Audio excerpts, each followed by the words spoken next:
Hello and welcome back to the channel, and today you find me out in Steyning. Steyning is a historic town nestled on the north slope of the South Downs. It's located northwest of Brighton.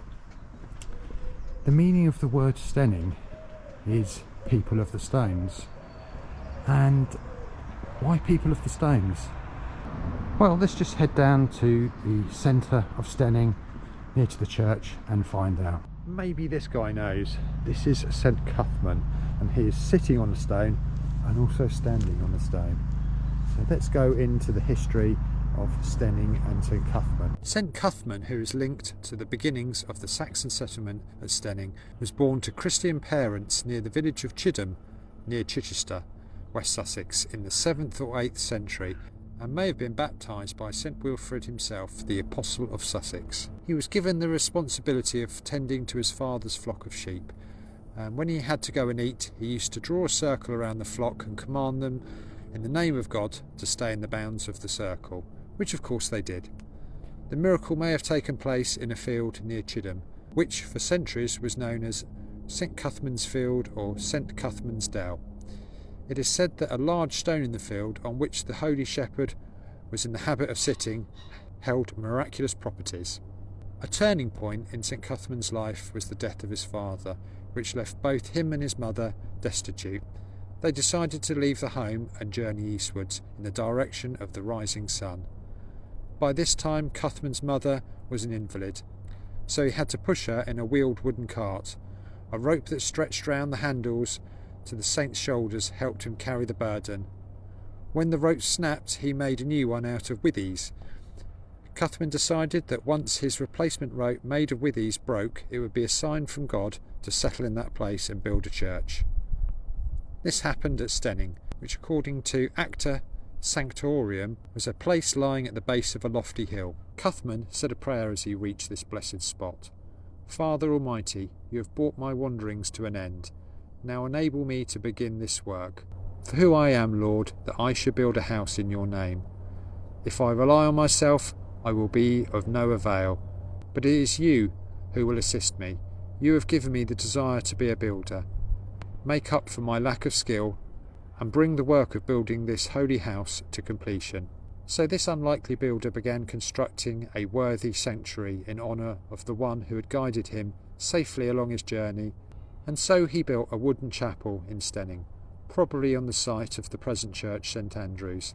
This building was certainly well established by 857, and King Ethelwald, father of Alfred the Great, was buried here. Of the original Norman church, we only have the chancel arch. It dates from around 1100. On the 12th of August 1938, a new heating system was installed in the church, and the opportunity was taken to raise this stone, which was used as one of the steps in the eastern entrance of the church. The step was unusual in appearance, and the carving we see now was on the underside of the stone when lifted. Here the stone is. As you can see, got this patterning down the front. Got almost looks like a Egyptian Ankh symbol. Same on the top. But what's most interesting about the stone is that it looks like it's been standing up and been weathered. Probably in this orientation.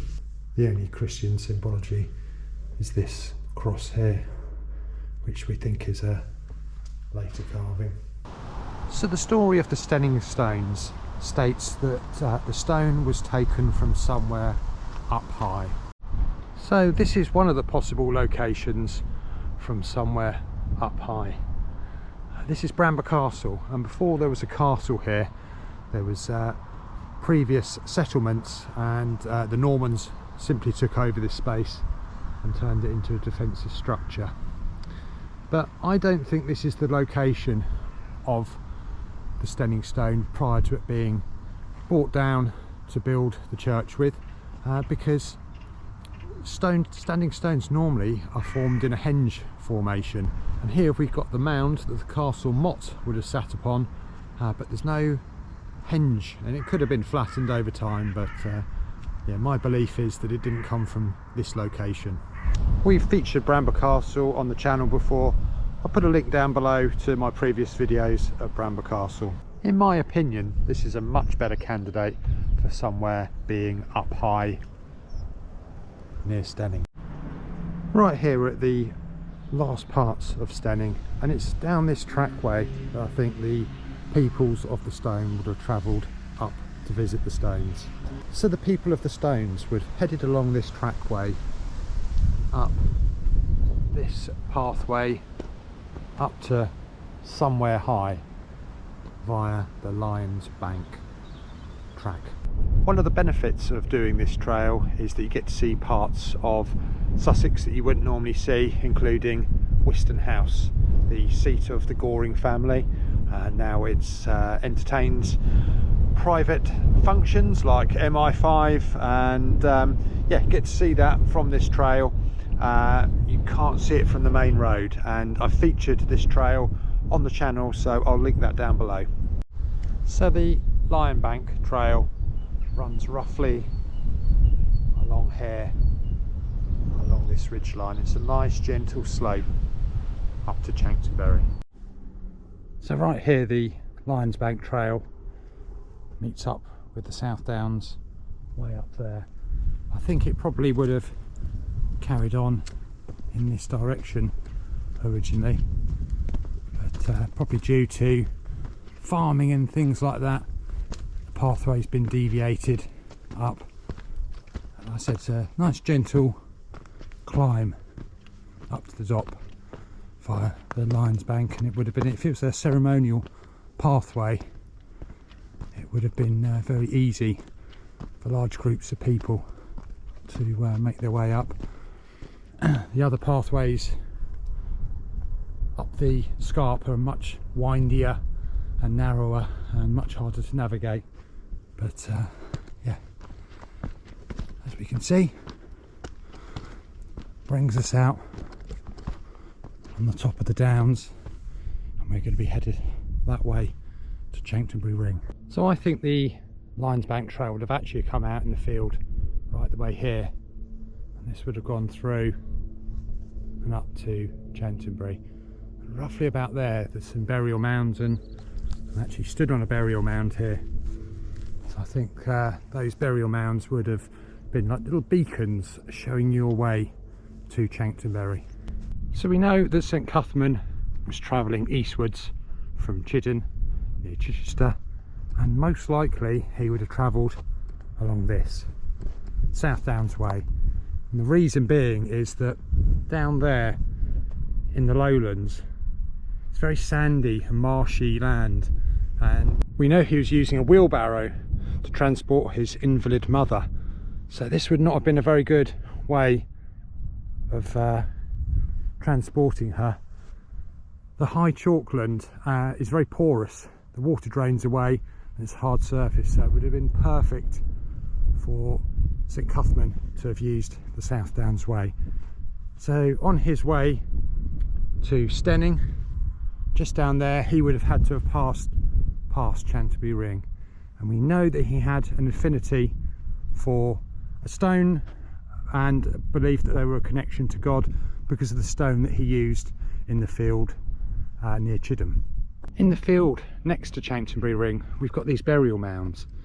Very hard to make out these days because this has been heavily farmed, but these would have been a bit like the Devil's Humps, much taller, and a bell barrow. So we've got a slope down into a ditch, and then the centre dipping in. There's another one over there, and there's more over there. So immediately St Cuthman would have known that this would have been a highly significant place, and possibly a place to talk to God. This would have looked very different when Cuthman would have found Chanctonbury Ring.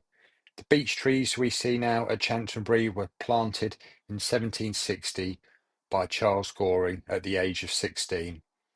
He decided he wanted to put them there to beautify the area, and it's said that he would take a bucket of water up to Chanctonbury Ring every day to water his beech trees.